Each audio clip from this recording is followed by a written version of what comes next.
Good morning बच्चों। जैसा कि आज हम लोग कक्षा 8 सामाजिक विज्ञान पाठ 4 भाग 1 देखेंगे। इस पाठ का भाग 2 पहले जा चुका है। भूलवश जो है यह प्रथम भाग लोड नहीं हो पाया था, तो आप लोग इसको देखने का प्रयास करेंगे। यह कक्षा 8 पाठ 4 भाग 1 है। ग्रामीण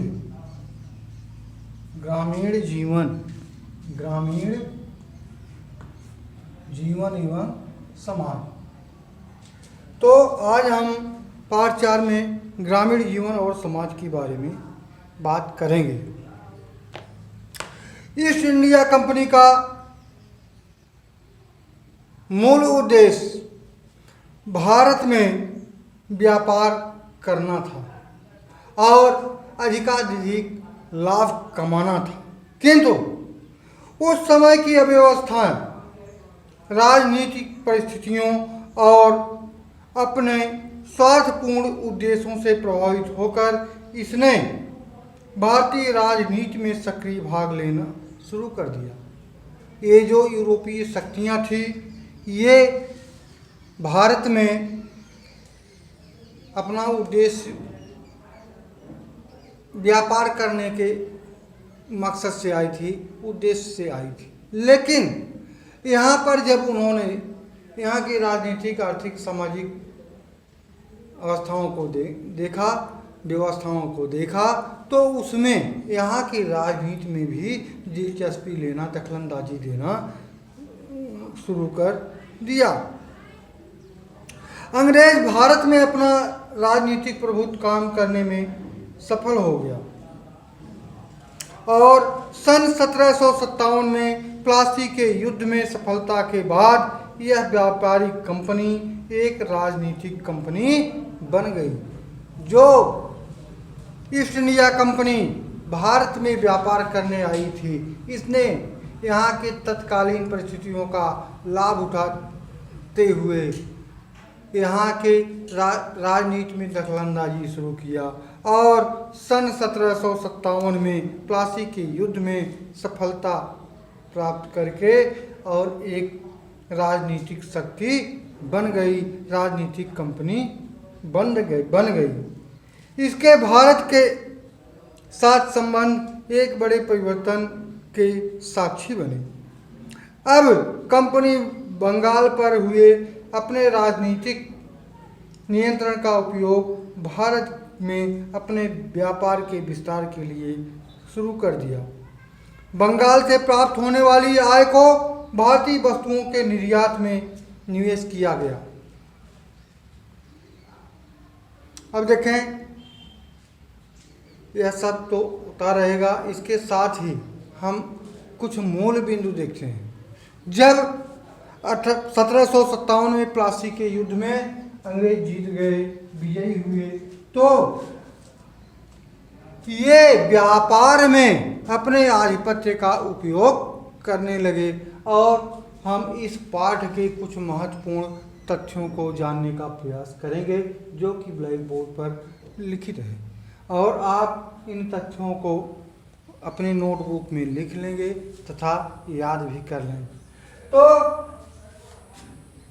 रैयतवाड़ी और महलवाड़ी क्षेत्रों के किसानों की रक्षा के लिए, जो रैयतवाड़ी और महलवाड़ी क्षेत्र थे, जहां पर किसानों को, अंग्रेजों को एक निश्चित राशि देना पड़ता था और जब तक वे राशि देते थे तब तक वे भूमि के मालिक बने रहते थे और वह निश्चित राशि अंग्रेजों को न दे पाने की स्थिति में भूमि से उनका मालिकाना हक स्वतः समाप्त हो जाया करता था। तो ऐसे क्षेत्रों के किसानों की रक्षा के लिए भूमि कर को स्थित करने का निर्णय लिया गया तथा जमींदारों को मालिकाना हक देकर उनको भूमि का अस्थायी मालिक बनाया गया तथा खेतों की सिंचाई के लिए नहरों का निर्माण करवाया गया। दूसरा मुख्य पॉइंट है जब 1757 में प्लासी के युद्ध के बाद बंगाल में अंग्रेजों का आधिपत्य हो गया, तो अंग्रेज जो थे बंगाल से होने वाली आय को भारतीय वस्तुओं के निर्यात में लगाने लगे, जिससे कि यहाँ से जो धन कमाते थे उस धन से माल खरीद करके अपने देशों को भेजना शुरू कर दिए, जिससे कि यहाँ से अधिक माल उनके देश को पहुँचने लगे और भारत कंगाली की तरफ बढ़ने लगा।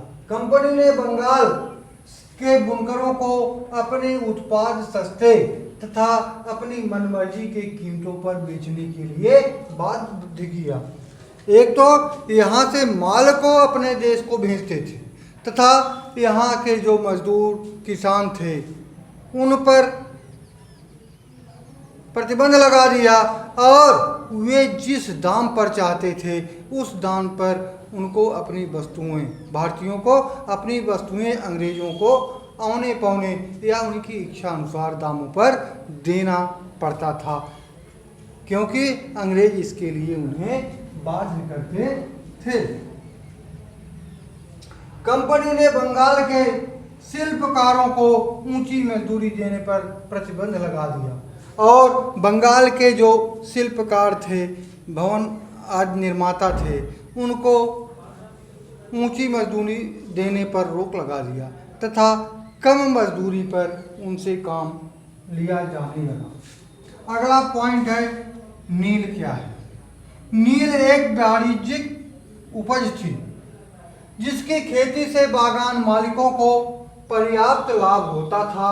यह भारत से निर्यात होने वाली वस्तुओं में एक प्रमुख मत थी, अर्थात यह एक वाणिज्यिक फसल थी जिसका निर्यात विदेश को होता था, यूरोप को होता था, और यह भारत से निर्यात होने वाली वस्तुओं में एक प्रमुख वस्तु थी। इसका उपयोग ब्रिटेन के सूती वस्त्र उद्योग में कपड़े को रंगने में, कलर करने में किया जाता था। प्रथम बड़ा शक्तिशाली विद्रोह सन 1757 में अंग्रेजों की बंगाल पर विजय के बाद हुआ था, जब पहली बार 1782 के युद्ध में 1757 में अंग्रेजों ने बंगाल पर विजय प्राप्त किया। उसके बाद सबसे पहला बड़ा शक्तिशाली विद्रोह हुआ। विद्रोह का नेतृत्व सन्यासियों और फकीरों ने किया था और इसी के साथ अब हम देखें, प्लासी के युद्ध में सफलता के बाद ईस्ट इंडिया कंपनी एक राजनीतिक कंपनी बन गई थी, जो कि पहले व्यापारिक कंपनी थी। ब्रिटिश की नीतियां इस प्रकार बनाई गई थी कि भूमि से अधिकतम राजस्व, अधिक से अधिक नगद राशि प्राप्त हो सके। सन 1795 में लॉर्ड कॉर्नवालिस द्वारा अस्थायी बंदोबस्त नामक प्रणाली की स्थापना की गई थी। किसानों ने जमींदारों के द्वारा दिए जाने वाले दमन के विरुद्ध विद्रोह किया। सन 1765 से 1856 के बीच देश के विभिन्न क्षेत्रों में विद्रोह हुए। इनमें से अधिकतर विद्रोह किसानों तथा जनजातीय लोगों द्वारा किए गए थे। अंग्रेजों की इंग्लैंड में कच्चा माल के निर्यात करने की नीति ने ही भारतीय हस्तशिल्प और कुटीर उद्योग को बर्बाद करने में अहम भूमिका निभाई थी। इसके साथ ही अब हम इस पाठ के अभ्यास में चलेंगे और जिसमें सबसे पहला होगा क। सही विकल्प पर सही का चिन्ह लगाने का प्रयास करेंगे और आप लोग इसको नोट कर लें तथा याद करते रहें।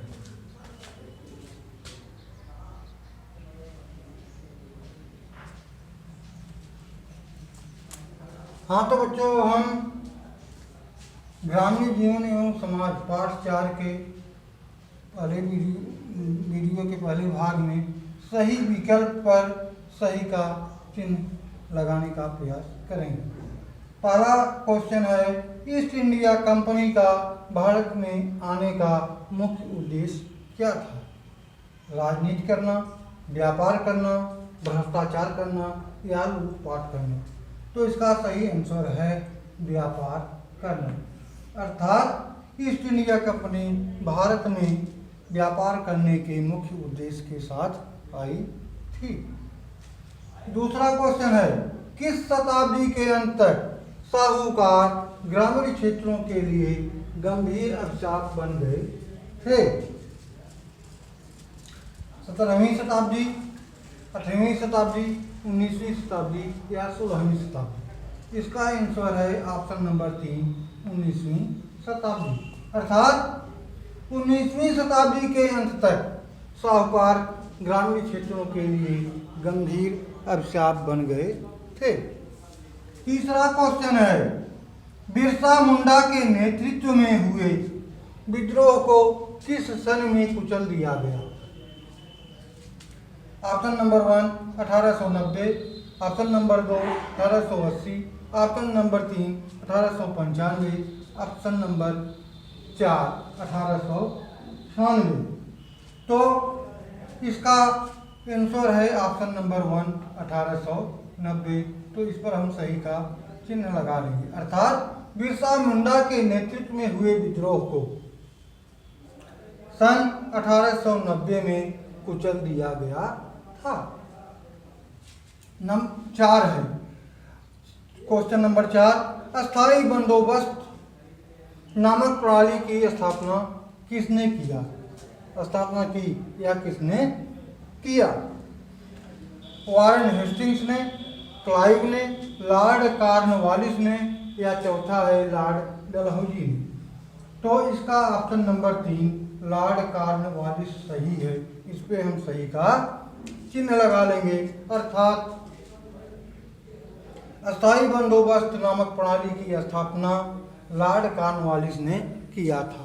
इसी के साथ आज का वीडियो समाप्त होता है और इसका वीडियो का भाग 2 आपको पहले ही प्रेषित हो चुका है। आप देख लीजिएगा और इस सबको नोट कर लें, याद करते रहें। धन्यवाद।